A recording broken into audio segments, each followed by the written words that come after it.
rope that broke and caused the water tank to fall. The rope looks pretty durable. How can it be burned through so quickly by fireworks? Why are you suddenly so serious, Traveler?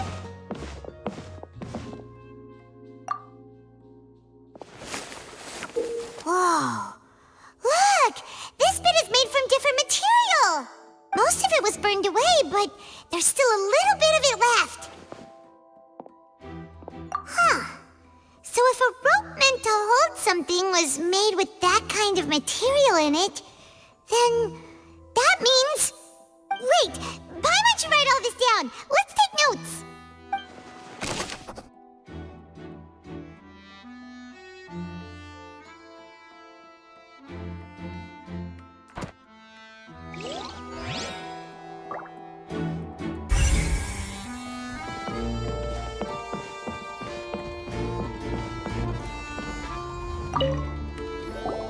Hello there!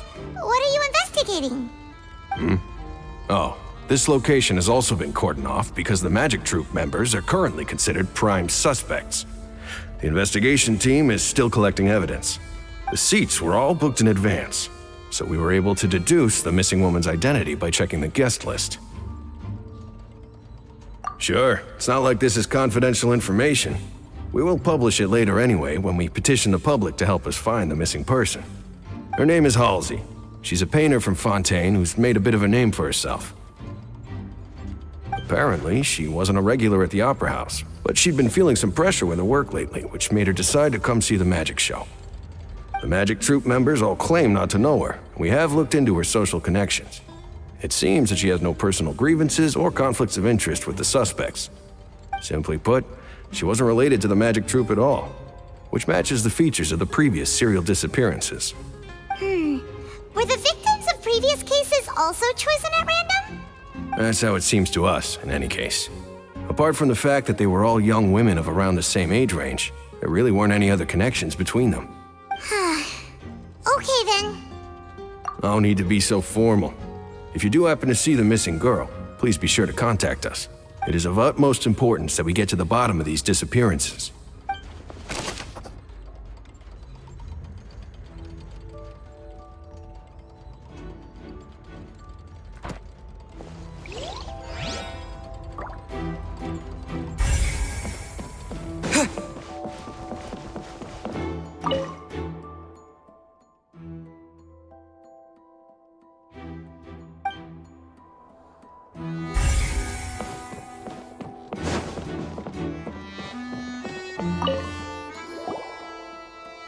The investigation team has some new findings. Turns out there's an issue with the random number selector after all. See, I told you. What if the machine picked some big guy's seat? You think the murderer would have still made his move then? Sorry to interrupt, but we're helping Linny and Lynette with their side of the investigation. What were you saying about the number selector? There's something wrong with it? You're trying to help them? That'll be a tall order. Linny used the machine to pick a random member of the audience during his performance, right? The lucky girl that later disappeared. Well, we thought there might be a serious problem with the machine, so we had it taken away for further inspection. It turns out that the seat number it picked wasn't random at all. The machine picks that same number every time. I'm sure you already know that you have to make a reservation in advance to get a seat, regardless of whether it's a trial or some performance. In other words, Linny knew who would be sitting where from the very beginning. That much checks out. Linny reserved our seats for us too. Bet you see why I was saying it'd be tough to make a case for Linny. Even though it's bad for Linny's case, Paimon had better write it down.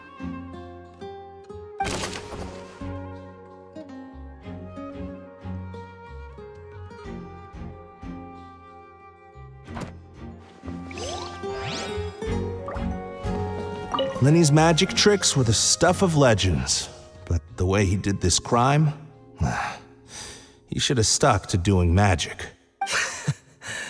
Look, doing magic tricks is one thing. Pulling off a crime is something else entirely. Maybe he was just too full of himself.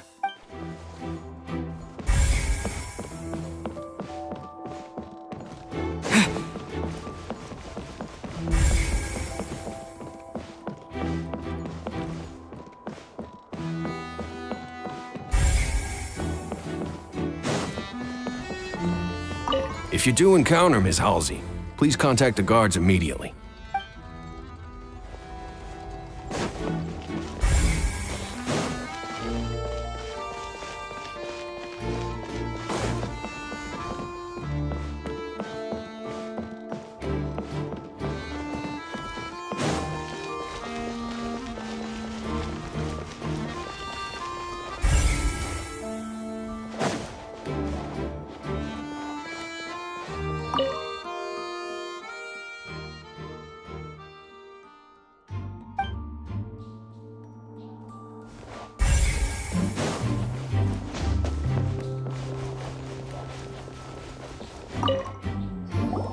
I see that you're investigating the area. Well, it just so happens that I'm interested too. If you find any new and interesting leads, be sure to share them with me, all right? We don't have too many thoughts yet. Then why don't I tell you my hypothesis first? The way I see it. And I'll start it with that loud thud. The thud? Oh, you mean the sound that happened during the countdown? Yes, exactly. It wasn't terribly loud, but I suspect that most people heard it. It's just that everyone was awaiting the results of Lenny's trick with bated breath, so no one paid it much mind. But now that the incident has happened, the thud has become an important clue. That makes sense. So, what do you make of it?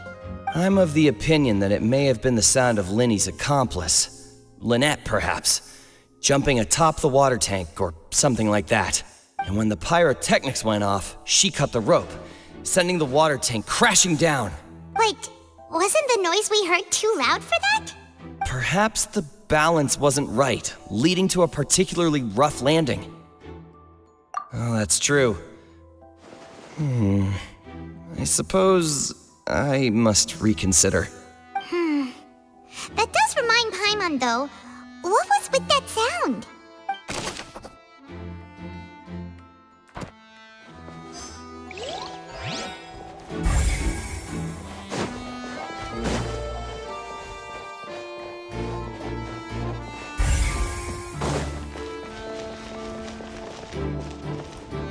Lenny's still talking to the guards. It seems he'll have a lot of explaining to do. I think someone will be assigned to monitor us later, but that's alright.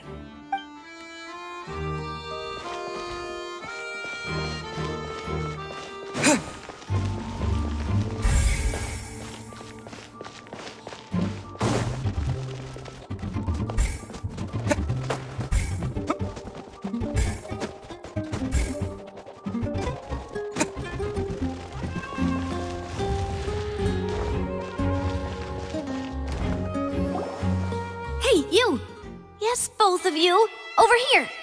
I've been keeping an eye on you for a while now. Huh? You mean us? That's right. If I'm not mistaken, you're also among those who wish to cut down the thorns and pursue the truth. No? And by the looks of it, you're not from Fontaine. Well, you're right on the more about that one, but who are you?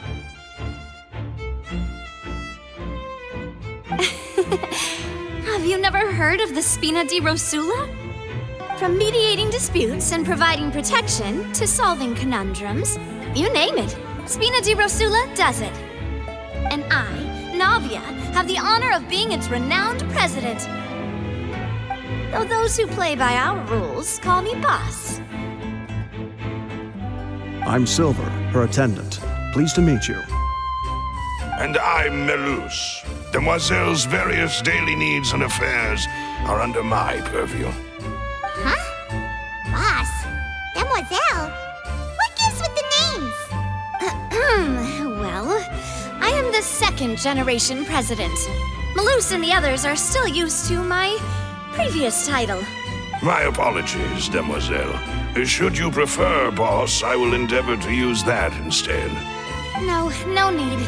You don't have to call me boss. Just Navia is fine.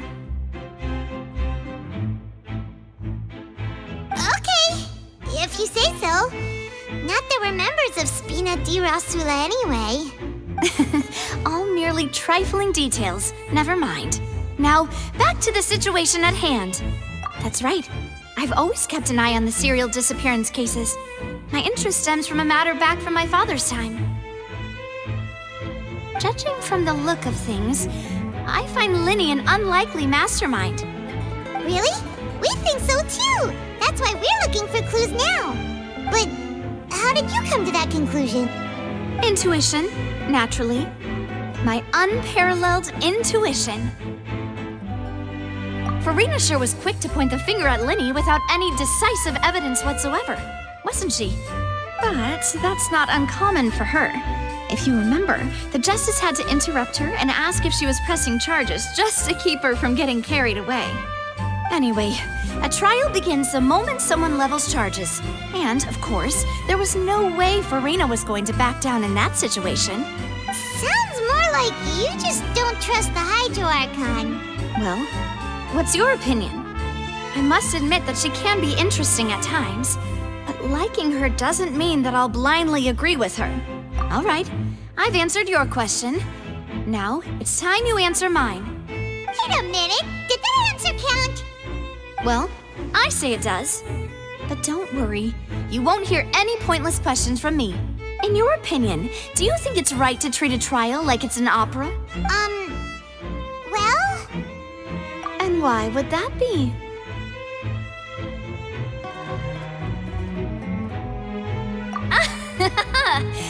See, Silver and Maloose? I told you they'd be different. Most astute of you, demoiselle. I too think that the traveler's response was most excellent. No matter how wonderful the script or how fervent the audience's expectations may be, the trials that go on stage here must be based in fact. And if that can be done, boss, then... All right, that's quite enough, Maloose. Anyway, I like your answer. You passed with flying colors. Now, I need to make some preparations, following which our joint investigation shall commence. You two shall be my assistants. Wait! Since when did we become assistants? Well, I can be the assistant, sure. Or your companion, if you like. I'm really not that fussy. That's more like it. Far be it from me to brag, but I believe that Demoiselle's intuition will be instrumental in uncovering the truth. You wish to save a friend from false accusations, and we wish to unravel the disappearances. In this sense, our goals are aligned. You have a point. You're quite the talker, aren't you, mister? And what about you over there? What do you think? You seem like you've got something on your mind. I have nothing to add. Oh, alrighty then. We'll be making some preparations first. Just be sure to let us know if they start revealing Linny's tricks. Thanks! Speaking of that, I think magic shows would be very popular in Poisson. I can see that. Maybe I should try to learn some magic. If I could make things disappear, cleaning my room would be a cinch. You need not worry about such things, demoiselle. That falls under my duties. Oh, right.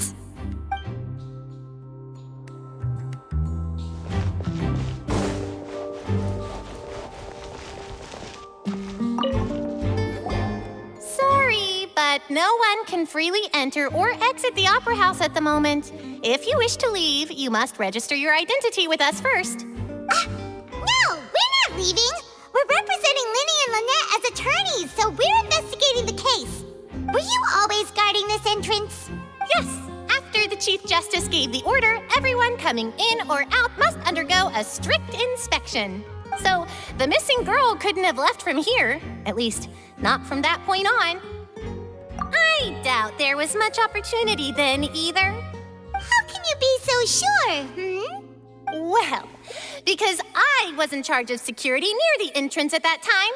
I couldn't see Linny's performance from here, which was quite a shame. Just my luck.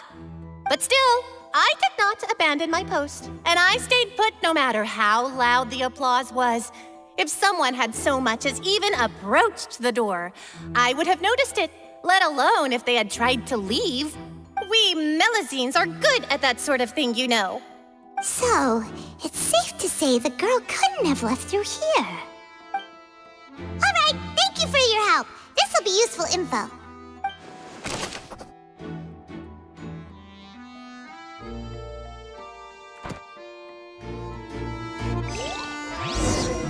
We've checked everything of note here at the performance venue.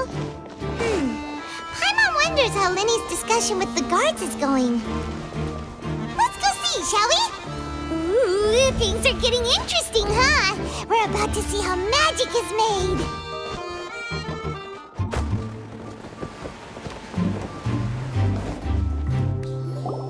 Understood. Then I will be going with you. Just so you're aware, I will be monitoring your actions and making notes as necessary. Very good. Thanks for being so agreeable. I'd pull a rose out of my hat as a gift for you if I could. You may spare the pleasantries. I'm just doing my job. You've arrived.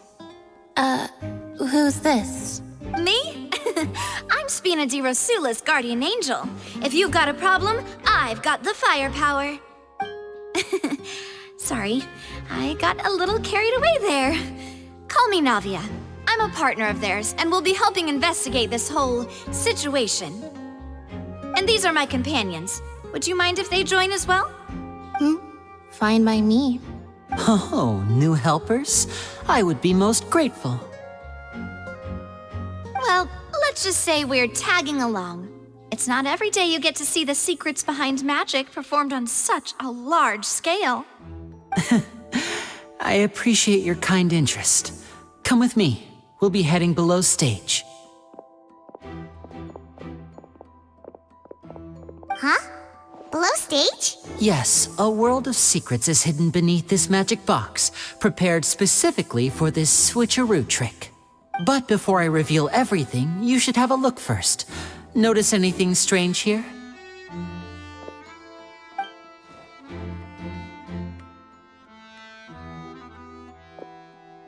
I'm not trying to be dramatic. Remembering the details of a trick will help you understand the methods used to perform it more easily. Huh. Weren't there balloons and other decorations here? Where did all that go?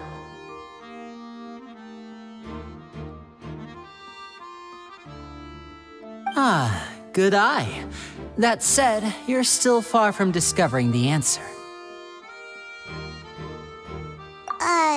The back? You mean the inside of the door? What's different about it? Paimon didn't notice anything. Very good indeed. I thought you might not be able to catch that, given that you were sitting in the first row. The back of this door was patterned. Those patterns are now gone, replaced by a smooth wooden board. So, if you put 2 and 2 together, what do you get? Exactly. All right, let's go. I'll tell you how it works as we head down.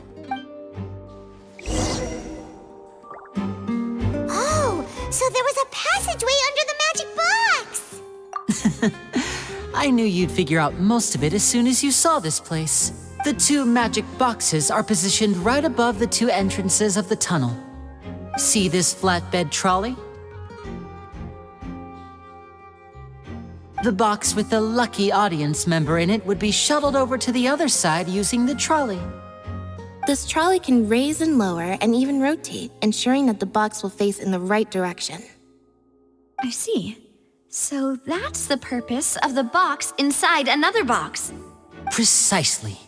The inner box would descend after the audience member was put inside and be moved along the trolley, all while the outer box would remain on stage as if nothing had ever changed. So that's how you did it! Once the box was lowered, the trolley would store some energy through this device here, with which it would complete the rest of the steps. The audience member would only be able to feel some slight movements in the dark, and by the time she walked out, she would already be back on stage. Right! You were talking that whole time, and you even came out for a moment near the end! Ah, yes. A phonograph operated by Lynette was used to achieve that effect. My assistant and I had already scripted our conversation beforehand. When the countdown began, I had already gone to the opposite box via a tunnel using that ladder. And what about Lynette? Where was she? I was in the mezzanine space in the back of the box. Oh, interesting! That's how we were able to coordinate Lyney's lines with the assistant. And by the way, I was the one who walked out of the box at the end. I mean, we are twins. All it takes is a change of clothes and no one can tell who's who. And that's my favorite part of this trick. Only Lynette and I can perform it. So that's how it all worked! Wow, every detail you revealed was more amazing than the last! Lynette would briefly walk out of the box and then go back in, jumping into the tunnel and escaping before the box on the trolley could finish ascending.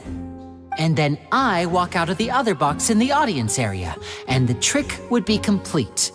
The operative word here being would. But as you saw, Cal was in the box, not our audience member. She, on the other hand, mysteriously vanished. We really don't know how that happened. If not for that interlude, this would have been an astonishing trick. I probably never would have figured out how you pulled it off. And yet, to think that someone was able to use this magic trick to commit a crime. Could we have a look around? I think we can come up with some more leads. This is the scene of the crime, so Lynnie and Lynette are not permitted to stay here. I'll escort them back up. Yes, of course. No need to be so strict now. I won't disappear into thin air, you know. Thanks, everyone. We're counting on you.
What's this? Looks like a hook tied to the end of a rope. Huh? There's all kinds of odds and ends here. Perhaps it was a prop for a different trick. But why would it have been left here? Whatever it is, let's make a note of it first.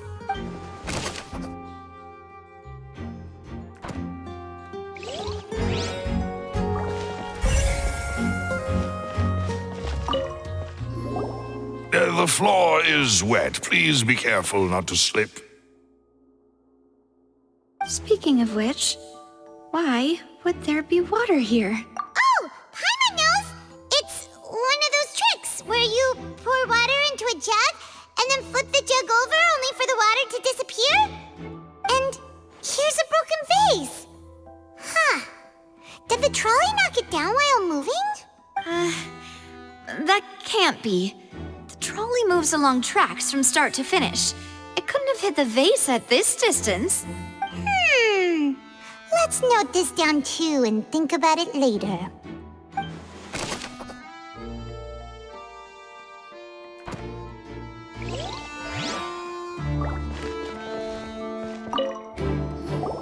Oh, these are the clothes that the lady chosen from the audience was wearing, right? Her clothes are here, but she's nowhere to be found. Right.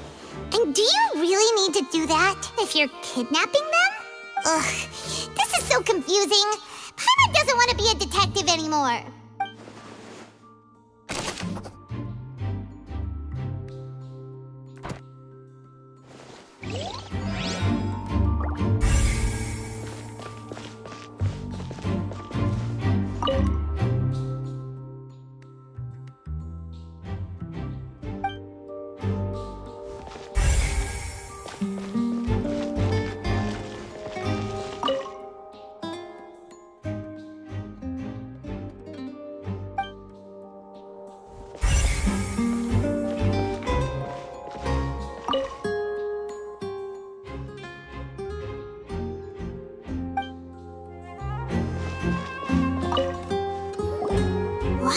this place?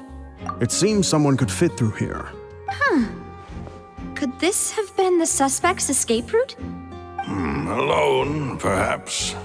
But if they had to pull another person with them, the space would be too narrow. But there are no other ways in or out of here.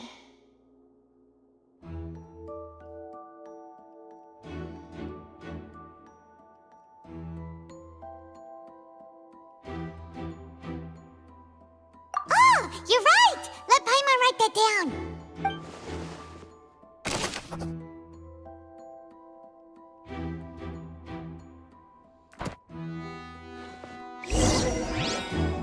Seems we're just about done investigating down here. Yes. Let's head back up.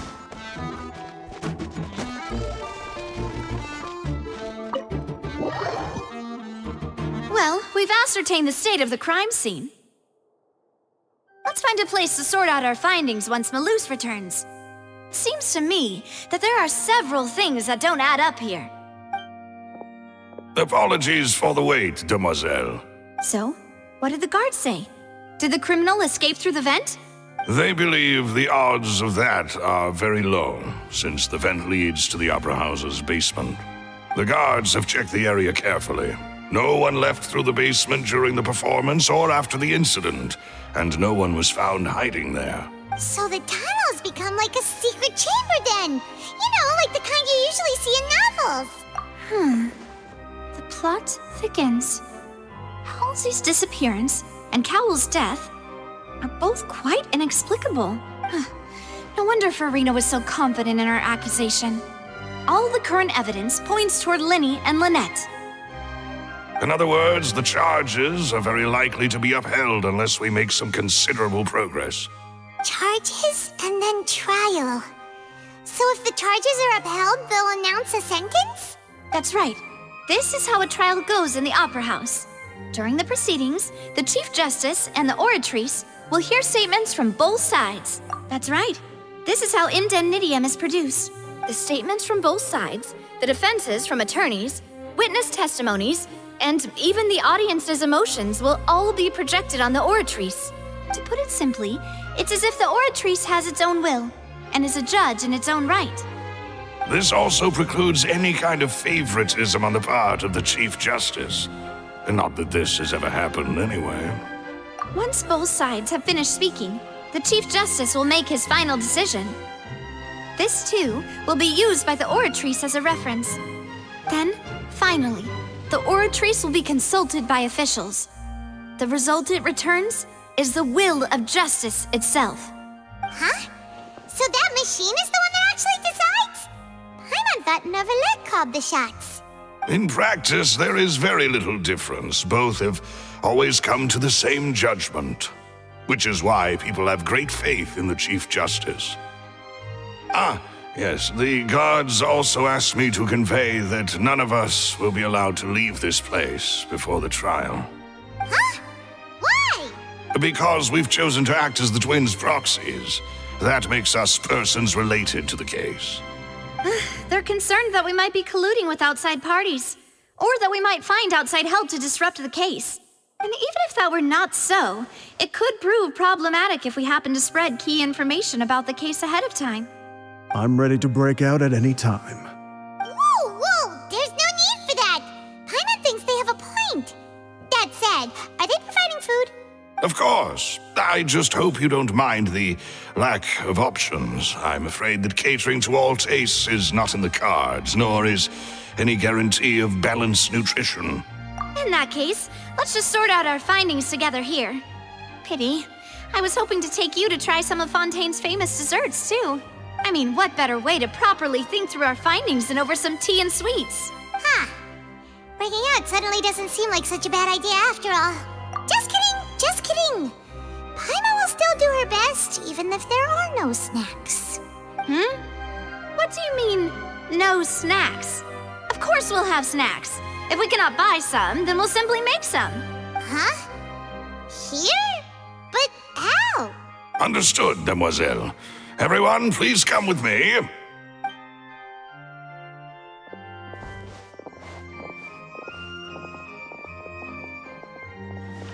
Wait, you're carrying a portable stove with you?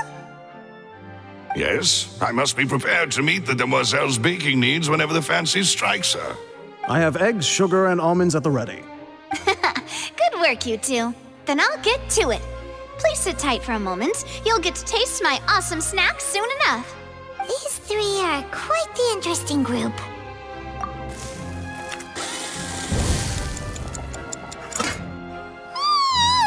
And Paimon thought it smelled good while it was still in the oven. Oh, it's even better now. Paimon can't stop drooling. From the way you had these two guys carrying all that stuff around, Paimon thought you'd have them do more during the baking process. But you ended up doing the entire thing by yourself. Beating the egg whites, grinding almonds, everything. I was applauding. And I was giving encouraging smiles. Paimon was just thinking, aren't you worried about getting your fancy dress dirty beating egg whites and baking like this? Well, I don't think it's carved in stone anywhere that fancy ladies can only read books, sip tea, ride horses, and play the piano. I just really enjoy making snacks. Don't underestimate beating egg whites, by the way. It's a real arm workout. You also need to beat them to just the right consistency, or your macarons will crack. Anyway, give these a try, fresh out of the oven. There's 3 for each of us. Only 3? Well, eating too many sweet treats might send all that sugar to your head. You wouldn't be able to think clearly about the case on a sugar rush, would you? Tea is ready to be served as well. This is Demoiselle's favorite, strong black tea with a floral fragrance that clears the mind and lifts the spirit. No need for concern, I'm merely doing as I should.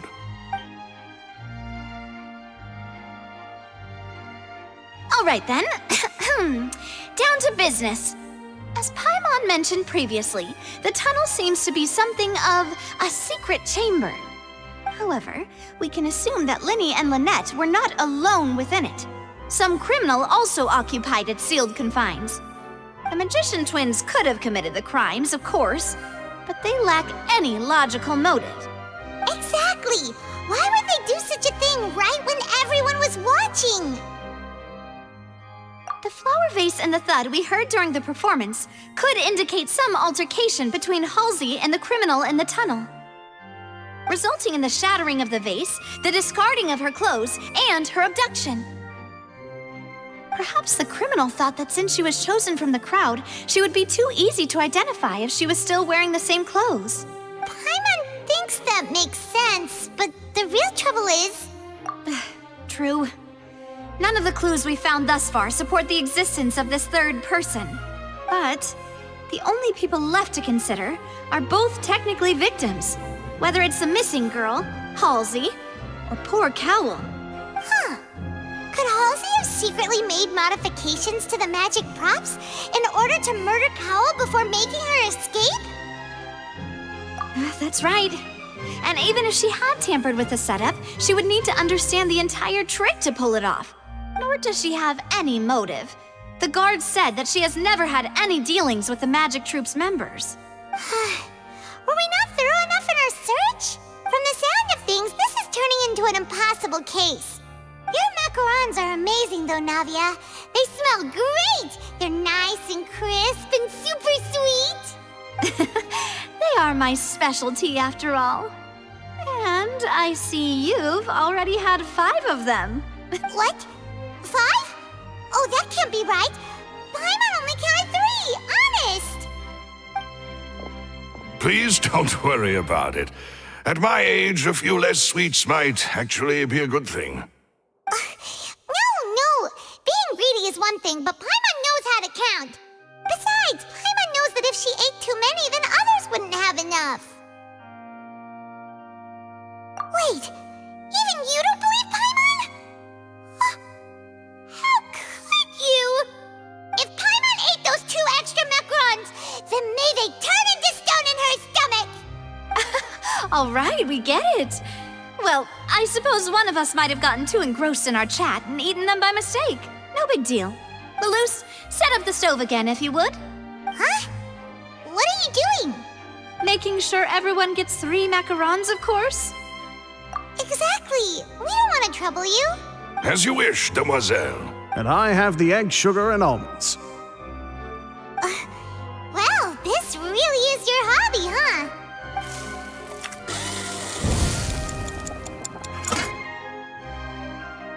Well, that's it for snack time. I'm going to have another look around the area. I don't know what we're looking for yet, but we've still got some time. As attorneys, I suggest the two of you think the case over again. It would be awkward if you got all tongue-tied on stage during the trial. All right, thanks for your help and for the snacks. It was nothing. A small task for the Spina di Rosula. Silver, Malus, it's time to go. I'll be back if I find anything new.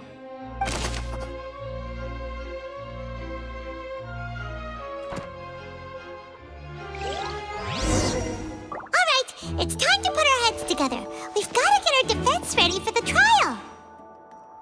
Oh, it's probably gonna be a long and difficult case. There's no point in worrying about that now. We just need to prepare. Here, take Paimon's notes. They should help you review the situation.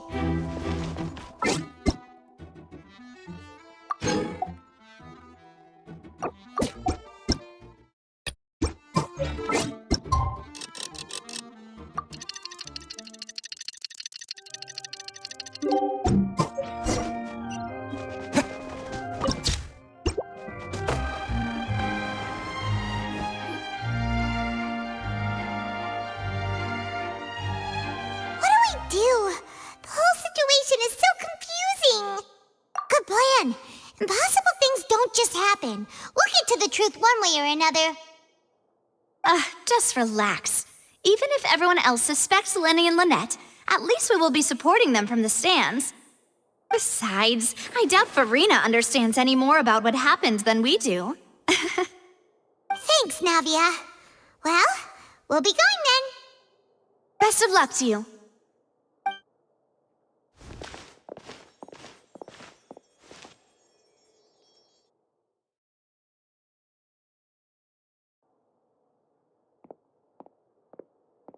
Ah, finally, you're back. Well, how did your investigation go? To be honest, you might be disappointed. No. We're already very grateful that you were willing to help. Well now, don't you all look disappointed? Don't tell me that your investigation came up empty-handed. That was to be expected, of course. The guilty can never produce proof of their innocence. But don't let that stop you. I shall be terribly disappointed should you, my most anticipated foe, concede so easily.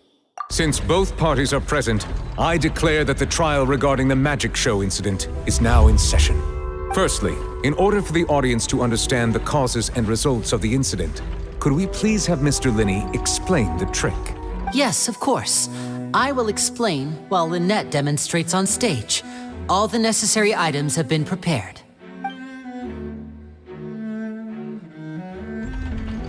Thank you, Mr. Linney. In that case, I take your statement to be that you ran to and remained hidden within the magic box in the audience stands once the trick began, and thus could not have committed the crime. Is this correct? Yes, that's correct, Your Honor. In that case, I call upon the prosecution. Lady Farina, do you wish to refute his statement in any way? Why, of course I do. Allow me to take the first shot and break this case wide open. Mr. Linney is clearly lying. There is no way you could have been in the box the whole time if you were to abduct Halsey and murder Cowell. In fact, I'd say you were hardly in that tunnel at all. That is simply your hypothesis based on the presumption that I'm guilty. Oh, is that so? And if I may ask, what did you hear while you were inside your box? The roaring countdown of the crowd, of course. That's how I kept track of the time and built anticipation for the finale. And you didn't hear anything else at all? Nothing that might leave an impression of any kind? No, nothing. I see. But when the count reached 30 seconds or so, there was a thud. One so loud that I believe practically everyone heard it. Huh? Hey, hang on! Something's not right here. Yeah, I'm sure he could have heard a noise that loud from inside the box. I was right by the box and I definitely heard the thud. Look at those scales.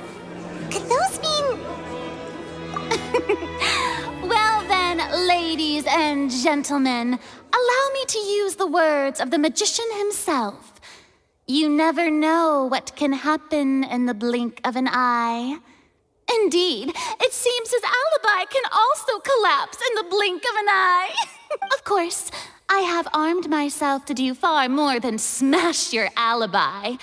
Confidence cannot go unfounded, and my foundations are rock solid.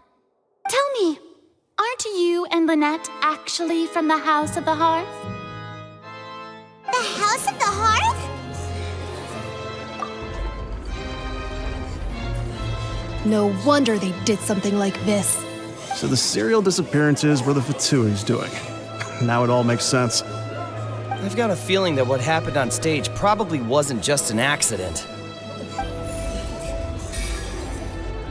That's irrelevant.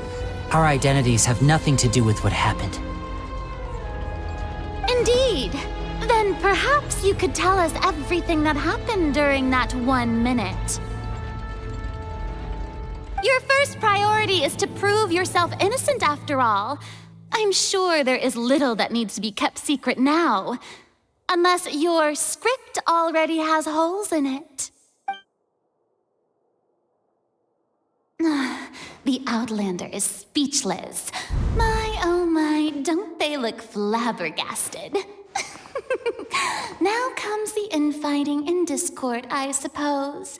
This was almost too easy. Good thing I made all those preparations. Seems the all-nighter I pulled last night is really paying off. Hey, Linny! Why didn't you tell us this before?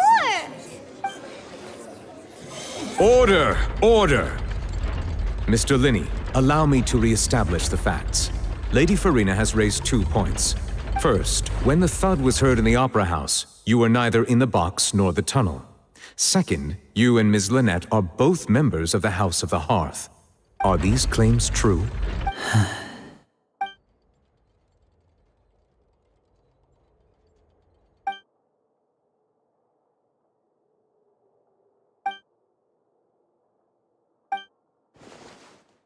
Please answer my question, Mr. Linney.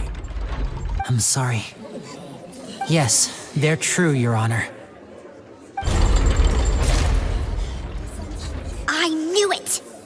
Well, that's it. We might as well move on to the sentencing already. What should we do now? Granted. In that case, what is your request? Is that really necessary? They're already as good as guilty. The defendant deceived their own attorneys. What is there left to discuss? Order! Order, I say! Your request is reasonable, and we shall adjourn. This trial will reconvene in 1 hour. So you would stick to Mr. Linney's defense even after knowing what you do now? You certainly have more professionalism than I thought. In that case, my dear audience, let's allow the joy of victory to steep for a little while longer.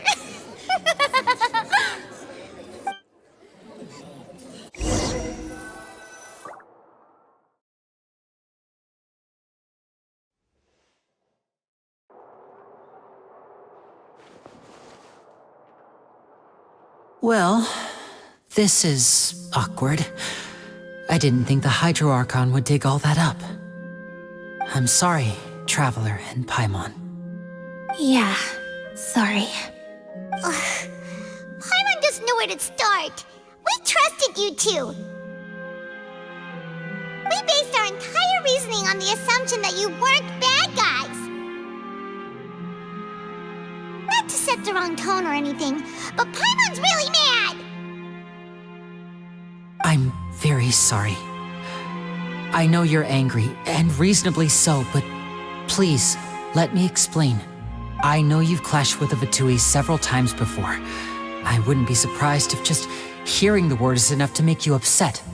But our organization is very, very large, and the Harbingers have very different personalities and goals. Right now, we want to save people. As many as we can. That's right. I'm sure we're on the same page when it comes to this nation and the disaster that its people might face. I knew if it weren't for our respective identities, we could become good friends. That's why I didn't wish to flat out lie to you, but chose to hide some details instead.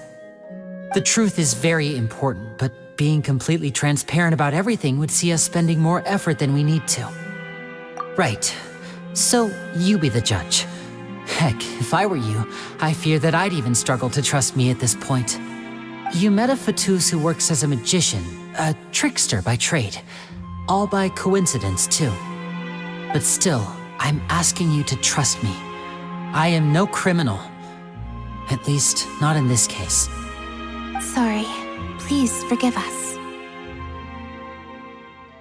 Well, you both say that, but... Right, let's hear your answer first, and no lies now! Of course. I'll answer any question you ask. We've been trying to find out how the Oratrice operates. We want to know why it has a consciousness. Why can it deliver sentences accurately? During our investigations, we learned that the machine's core is beneath it.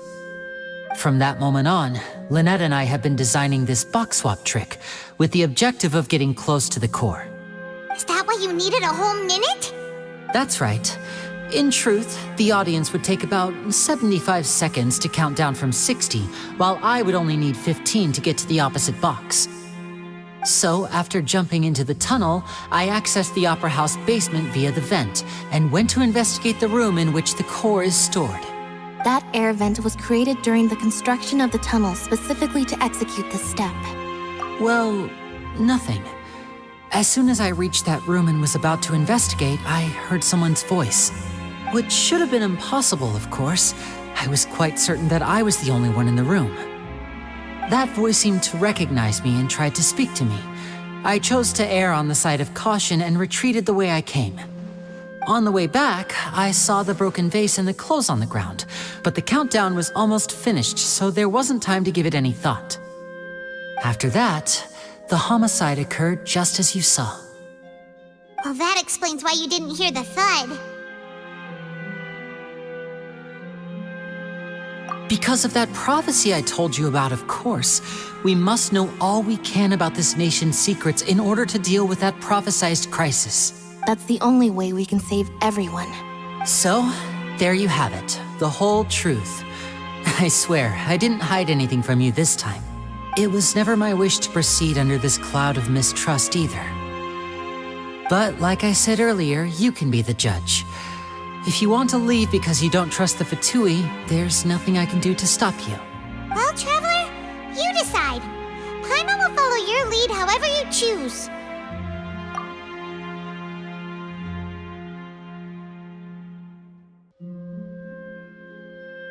Okay, thank you. Thanks for giving us a chance. The current problem is that the scales are tipped pretty badly against you two. If we want to refute the Hydro Archon's accusations, we're gonna need a seriously watertight defense. Huh? Oh, Paimon thinks she gets what you mean.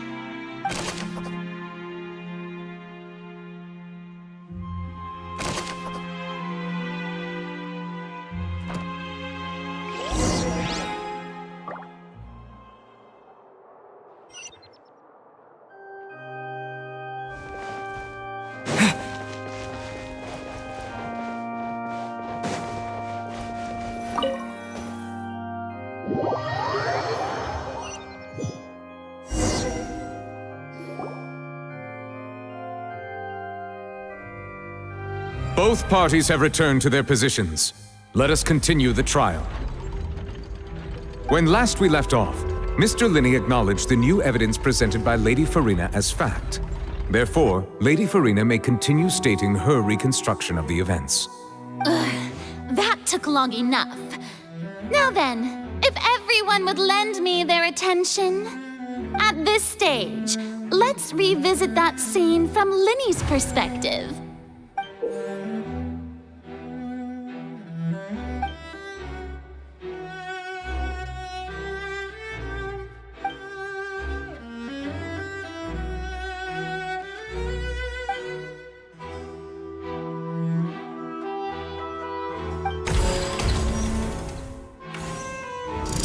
As the countdown began, he entered the tunnel. When the flatbed trolley passed, he opened the box and got into an altercation with Halsey, which caused the loud thud. He did not realize that this sound could be heard by everyone in the opera house, which is why he claimed earlier that he could not hear the sound. Finally, he used the vase to knock her out, before making her change clothes to prevent others from recognizing her. At this time, Cowell arrived in the tunnel, having heard that strange noise, and caught Linny red-handed. So Linny proceeded to knock him out too before stuffing him into that box. Afterward, Linny passed the unconscious Halsey to his accomplice through the magic box in the audience stands, before operating the devices such that Cowell's death would be ruled an accident. And there you have it. That's the truth behind what happened. Does the defendant's side have any objections to Lady Farina's description of the events? The key to refuting Lady Farina is the order of events, what Linny experienced and what he saw.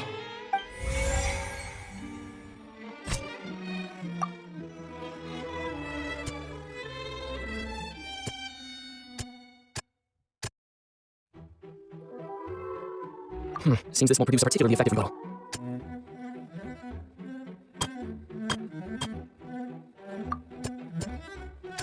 According to Linny, he left via the vent after entering the tunnel. He couldn't have had the altercation with Halsey.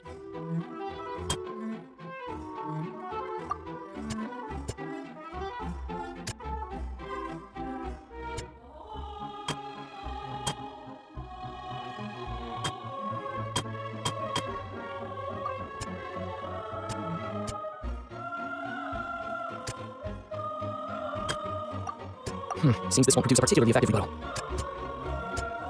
Linny went to the room that contains the Oratrice's core. This is the actual truth.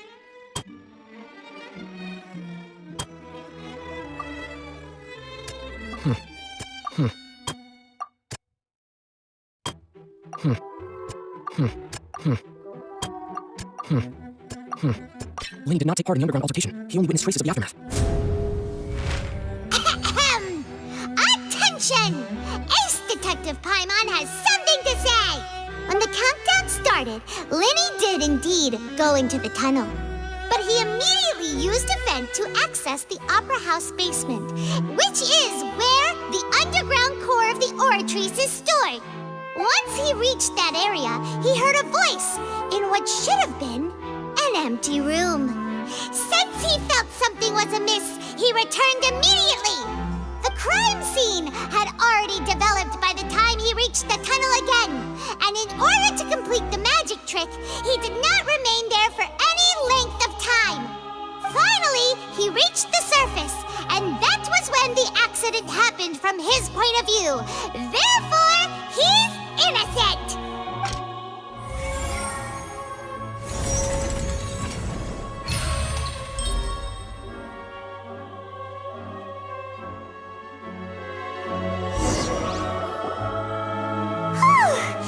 Paimon did it!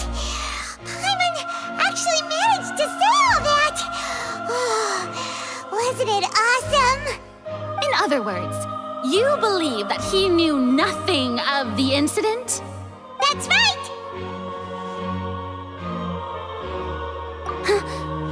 My reasoning? If that's the case, then if Cowell hadn't entered the tunnel, who was the entire setup meant to kill? Assuming that what you say is true, Linny only needed to kidnap the young girl to cause a new disappearance case. What would the point of killing someone on stage be? Oh, they have a point. That's right, you tell him! And that's why they're partners of mine. They've managed to turn things around. Oh, well, Your denial is very strident, I'll give you that. But what proof do you have to back your claims? Of course I do.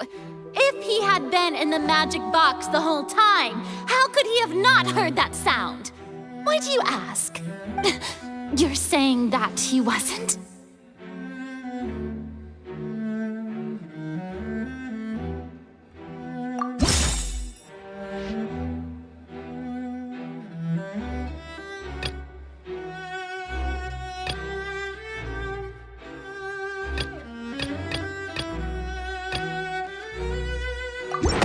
That's right!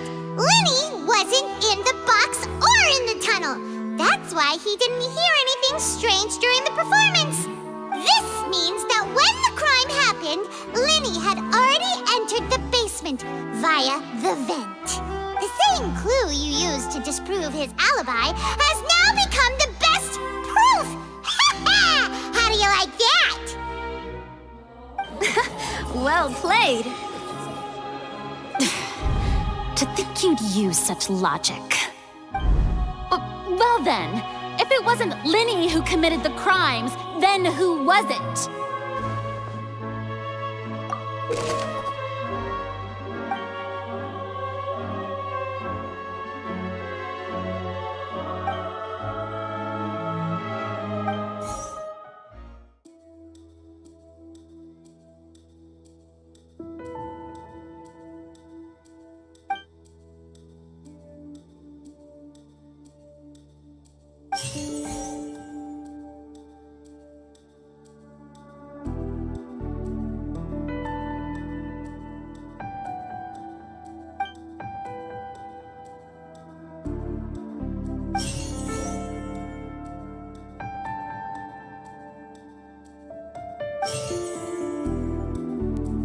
The deceased's name is Cowell, Linny's assistant. He would have been able to tamper with the equipment. Halsey is the missing person and an ordinary audience member. Or did she have her own scheme all along? Could there have been a third person involved?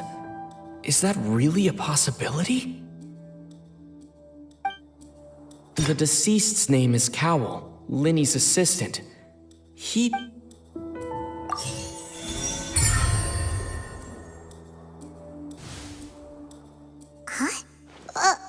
That can't be right. Are you serious? The killer was, in fact, Cowell, the deceased! Oh, is that so? How interesting! Let's hear your reasoning then. What I must do next is recreate the truth. What Cowell did, and how he went from would-be perpetrator to victim. No one entered or left the opera house through its entrances, so where would the criminal have wanted to take Halsey? The deceased's name is Cowell, Linny's assistant. He would have been able to tamper with the equipment. Halsey's clothing was in the tunnel, so there must have been some fear that she would attract attention. The sound we heard may have come from a clash between the missing Halsey and the criminal. Linny was not in the tunnel at that moment, which gave our criminal ample time. It would have been tough for both people to fit into that vent. They would likely have bumped into Linny as well. Linny was not in the tunnel. It would have been tough for both people. Halsey's clothing was in the tunnel. The sound we heard may have... The deceased's name is Cowell, Linny's assistant. Linny was not in the tunnel. The deceased's name... No one entered. The deceased's name is... No one entered or left the... No one entered or left the... Halsey's clothing was in the tunnel. Linny was not in the tunnel at that moment. It would have been tough for both... Halsey's clothing was in... It would have been tough for... Halsey's clothing was in the tunnel.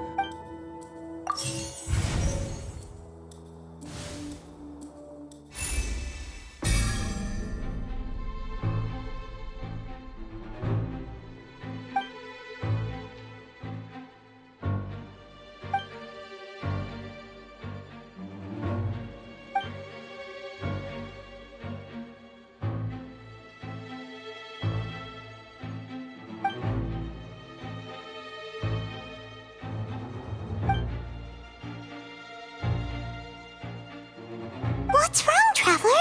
Are you still having trouble figuring things out? I see how it is. So this was all just a bluff. And here I thought you had something to show for it. But it seems you're still far from the truth. Look, since we're at a dead end, why not consider a different track? Just like the trick as it transpired, the end result must have been utterly different from the magician's initial design. If only we knew how Halsey disappeared. Well, that would be nice, but the tunnel only has 3 exits, and none of them seem very likely. And it's not like this is a magic trick where you can just make a real live person disappear. You know, like you did from that water tank, Lynette. Excuse my interruption, dear opponents, but do you not see that the crowd is growing impatient? There is no greater sin in this opera house than an awkward delay in the performance.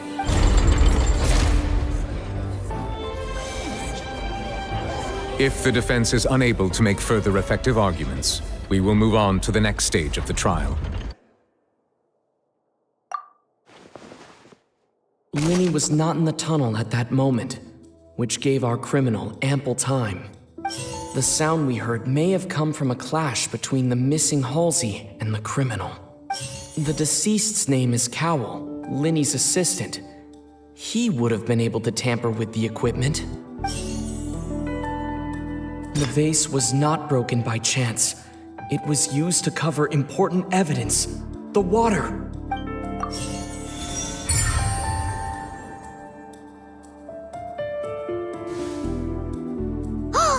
Paimon gets it! It all comes together if Halsey disappeared instead of being kidnapped. Lynette escaped from the water tank, vanishing gradually and leaving only clothes behind. If there's a similar method where a person could be transformed into water...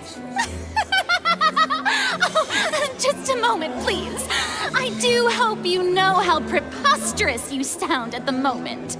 How could a person ever be transformed into water? This is reality we're talking about here, not some magic trick. Must we really? I should think that of anyone. Your friend Linny already knows this truth very well. Magic tricks are ultimately just illusions and misdirection. But Halsey's disappearance is very real. We're talking about 2 completely different things. Even so, I trust the traveler's judgment. The truth must be out there somewhere. Perhaps some new line of reasoning may open if we try to gather all the focal points that don't make sense. Since Cal was the deceased, we haven't placed much attention on him. But given that we aren't making much progress with the case, it wouldn't hurt to have a look at his belongings, would it? People really do come up with all sorts of harebrained schemes when at the end of their rope. The way I see it, your suggestion that we broaden the scope of our investigation is nothing but a tactic for stalling the trial. Nevertheless, I believe that this is a reasonable request on the part of an attorney. Since the trial does indeed appear to be at an impasse, I believe that additional evidence may help us make more progress. Guards, please step into the lounge and examine the personal effects of the deceased, Cowell.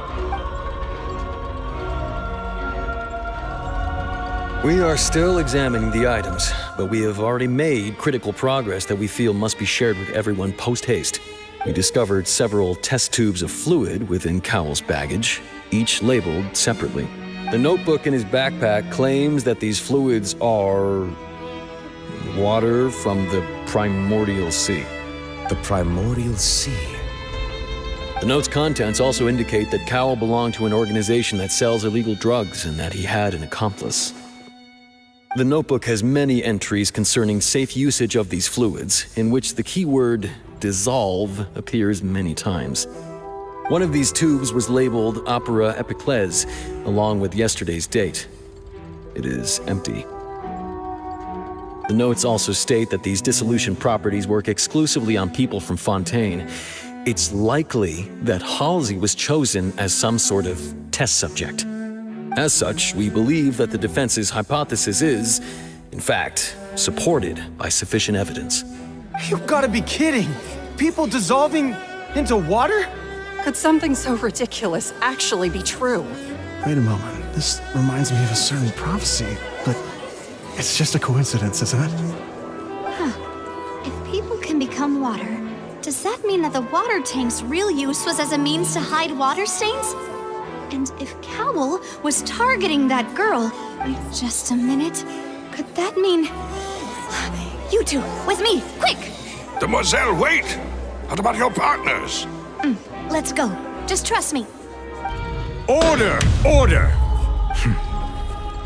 It is undeniable that further examination of the deceased's personal effects has yielded some surprising results, but we cannot yet verify the veracity of these clues. Still, let us assume that these clues are indeed authentic, albeit with the understanding that Ms. Halsey has yet to be found.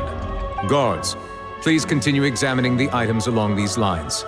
Mr. Linney, it appears your hypothesis is supported by the evidence, so please continue speaking. Of course.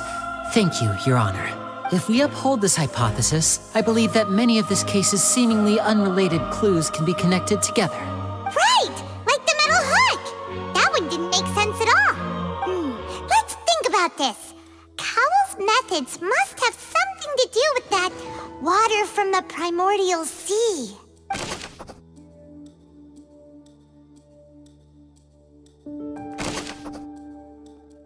The deceased's name is Cowell. The water from the primordial sea should already have been prepped before Halsey. The water from the Now it seems like the hook rope was not meant for another magic trick, but was instead some form of triggering mechanism. The water from the I remember there was something else when that was in the magic box on. Now it seems like the hook rope was not. I remember there was something. The rope that held the water tank up was lit by the fireworks and snaps. I remember there was something when that was in the magic box on. I remember there was.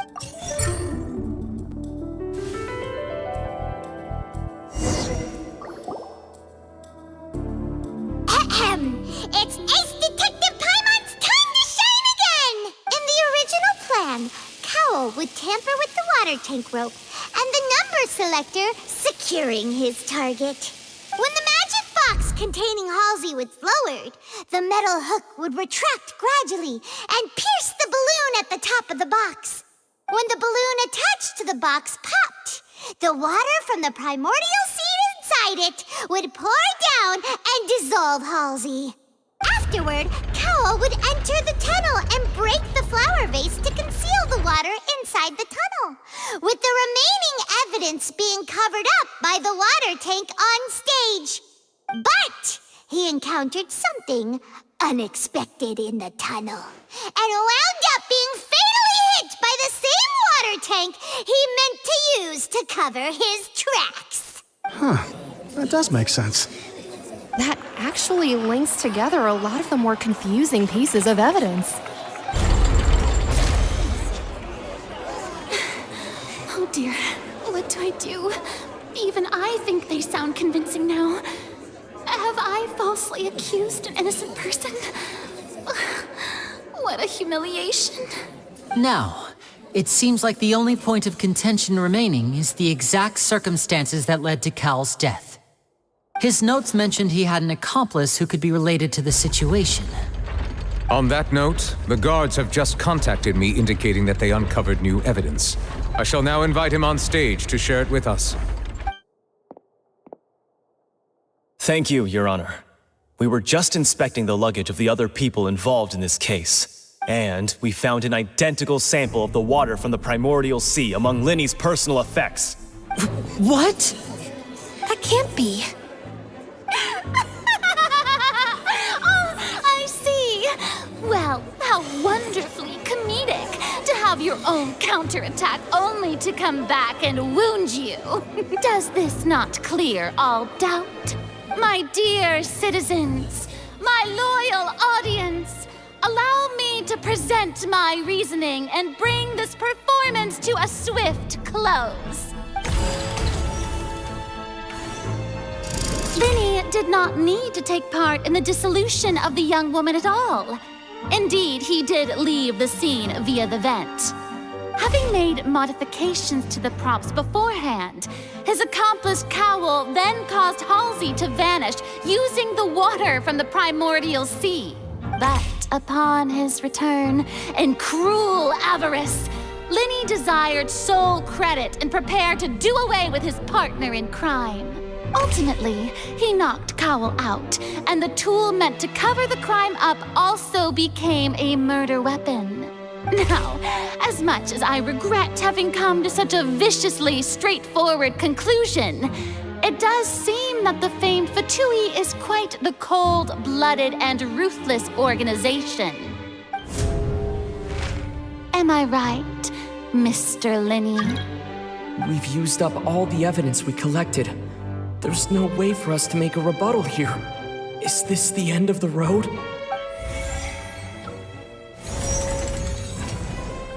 Oh no!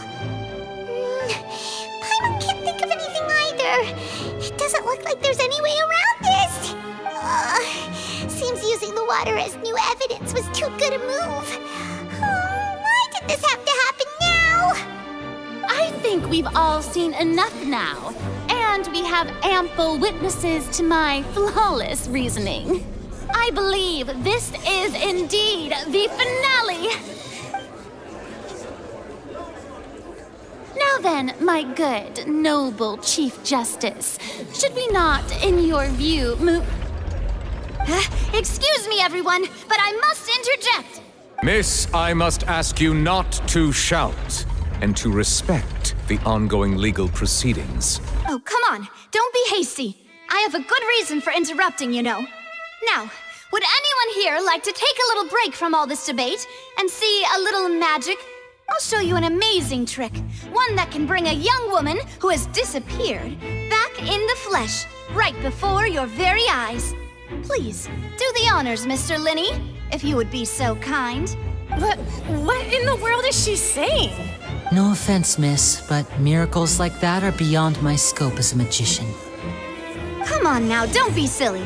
Magic is all about misdirection, isn't it?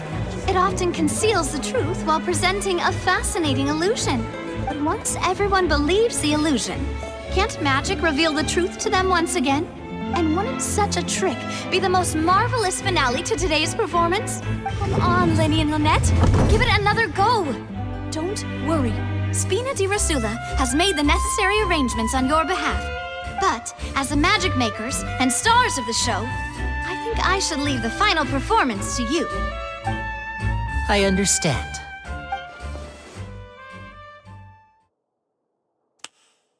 And voila!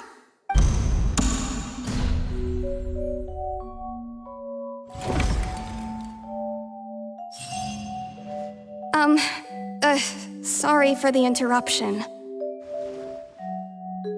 Wait, isn't that Halsey?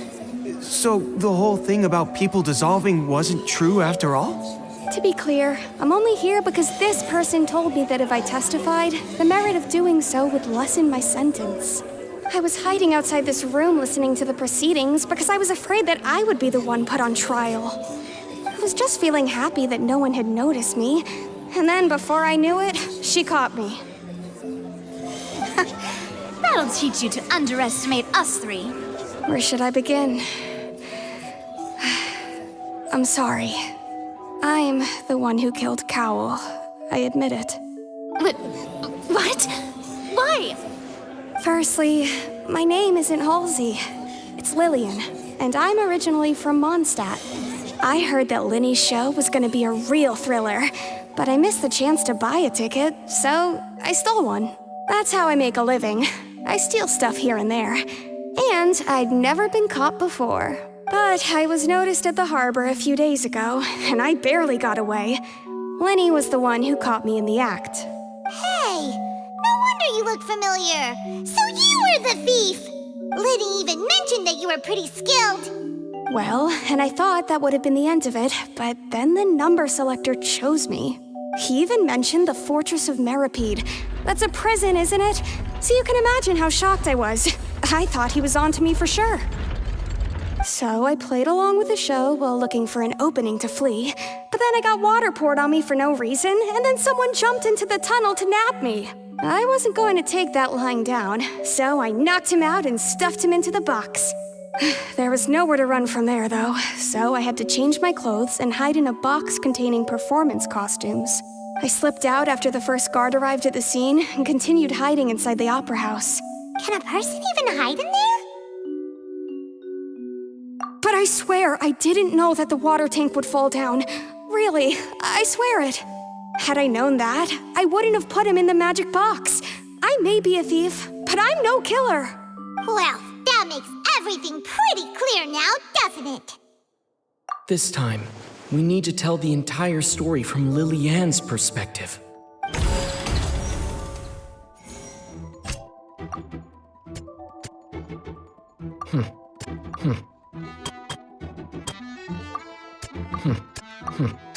The strange sound wasn't from a fight. It was Lily-Ann's attempt to break out when she was frightened.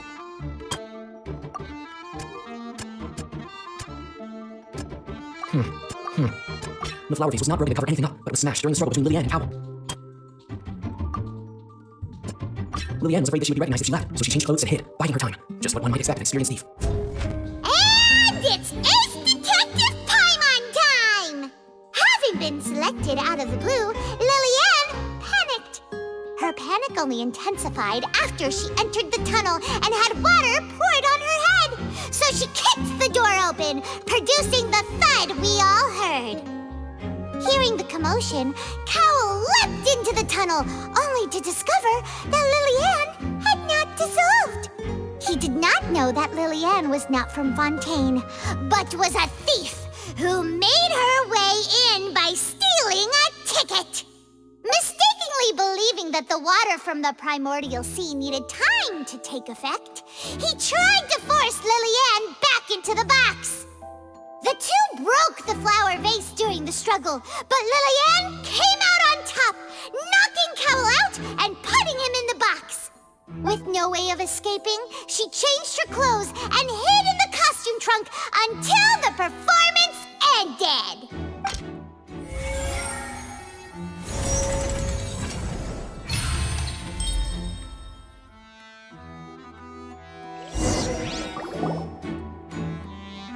She knew that she would have to go through guard inspection if she tried to leave afterward. So, she has been trapped in the Opera House these last 2 days. She had already become desperately hungry by the time we were chatting over macarons. So, she swiped 2 of them right under our noses. Talk about a sneaky thief. At this point, all the events that happened in the tunnel have now come to light. Ah, so that's the whole story. Bravo! Bravo! Now then, Lady Farina, do you wish to speak against the defense's statements? Please answer the question, Lady Farina. Also, if I may add, the trial has not yet ended. As such, I request that the prosecution not leave the room before the proceedings have concluded. What? Are you reading my mind now? No, I have no further arguments. I admit defeat. But really, could you at least have left me with some dignity? Wow, look at that! She's like a deflated balloon now. If there are no objections, then as the Chief Justice of Fontaine, I shall once again repeat the full sequence of events. The actual perpetrator of the serial disappearances, Cowell, selected his next victim from the audience reservation list. With some modifications to the selector, he could ensure that the pre-selected young woman would be chosen. To cover up any evidence while committing the deed, Cowell thought of allowing the water tank to fall, which would conceal the water left behind after the young woman was dissolved. He also tampered with the rope suspending the water tank, using the fireworks at the end of the performance to cause the tank to drop and hide the watermarks. He poured the water from the primordial sea into a balloon during the preparation of the magic box and stuck it to the box's lid. Finally, he passed the prepared hook on a rope through the gap in the magic box's door when bringing the young woman to said box. When the magic trick officially began, the box containing the woman was lowered into the tunnel, tightening the hook rope and bursting the balloon containing the water. If all had gone to plan, the young woman would be dissolved at this time. However, Lily-Ann was not from Fontaine and thus fled the box with a loud noise. Realizing that there was trouble, Cowell entered the tunnel and met Lily-Ann. Thinking that the waters had not yet taken effect, he decided to proceed. However, his opponent was more capable than he thought, and he was overcome, knocked unconscious, and placed into the magic box, and thus became his own final victim. Lily-Ann, according to her own statements, then changed clothes and hid until the performance ended, before hiding in other parts of the Opera House. As for Linny, he was in the underground structures within the Opera House and was thus ignorant of these happenings. From this reconstruction of events, we can conclude that Linny, the accused, is in fact innocent.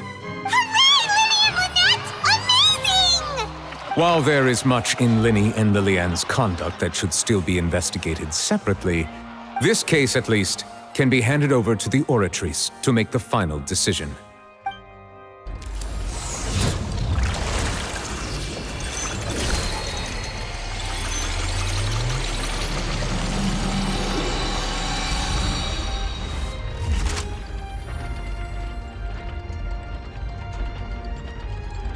As such, Linny and Lynette are officially declared not guilty.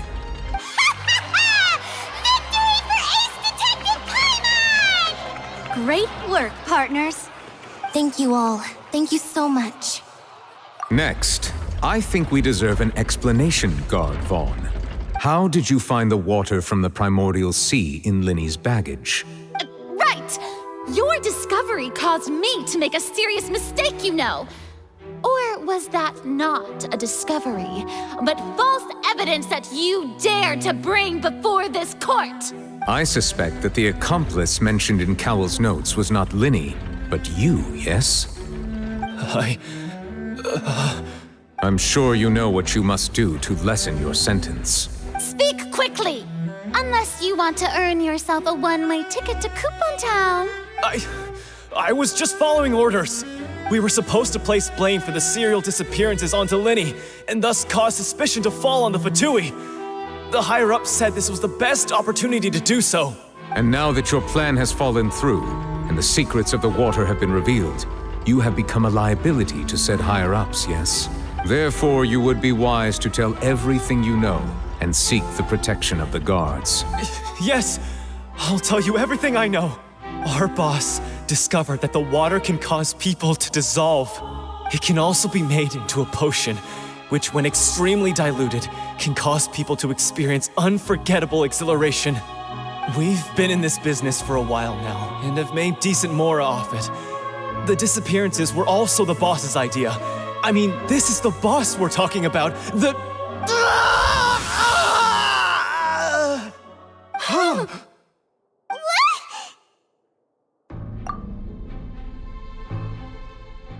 And now he can no longer talk. Such ruthlessness. I shouldn't have expected any less of them. An outrageous act. All present, please submit to inspection immediately.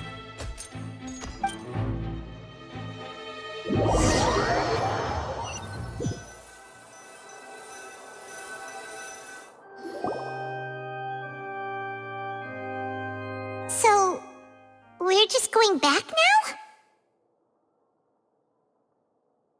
That's true, but... Traveler, Paimon, please wait. Linny... I know you may not want to speak to me right now. Maybe you don't even want to look at me. But still, let me thank you again for defending me to the end, even after you learned that I'm a member of the Fatui. I guess. But regardless, I'd like the opportunity to set things straight.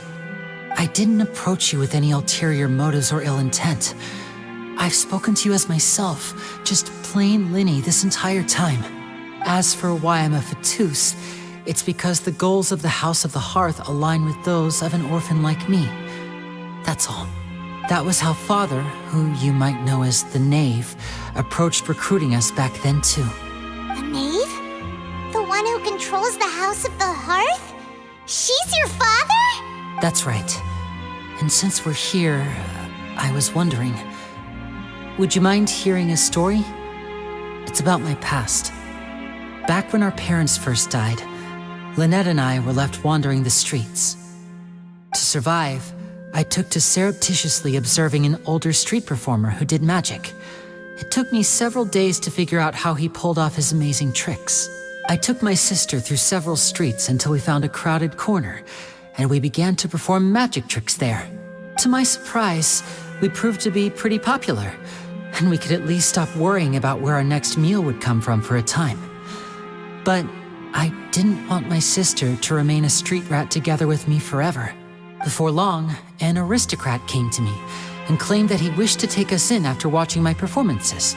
So you went from orphans to nobility just like that? That was how we felt at first, too. As if fate was on our side and we could say goodbye to those painful days. But I gradually discovered that while we were called foster children, he was really after my talent for magic tricks.